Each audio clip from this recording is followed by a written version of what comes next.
சிவபெருமான வணங்குதல். சில பேர் சிவபெருமான வணங்காமல் இருக்கிறாங்க. சில பேருக்கு என்னன்னே தெரியவில்லை, அப்படியே தங்களோட வாழ்க்கையை கழித்து கொண்டிருக்கிறார்கள்.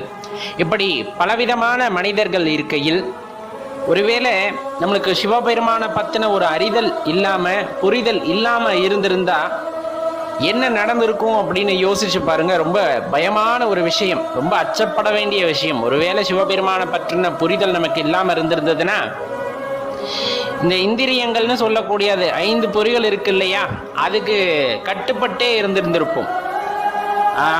கண்ணு பார்க்கறதெல்லாம் உண்மை நம்பும். பார்த்து ஒரு பொருள் அழகா இருக்கு அப்படின்னா எனக்கு வேணும் அப்படின்னு சொல்லுச்சு அப்படின்னா மனசு அதை கட்டுப்படுத்தி ஆமா அடையணும் அப்படின்னு அதை ஊக்குவிக்குது அப்படிங்கும்போது அதை பின்னாடியே அலைஞ்சுக்கிட்டு இருந்திருக்கும். ஒரு சாப்பாடை சாப்பிட்றோம், அது ரொம்ப சுவையா இருக்கு அப்படின்னு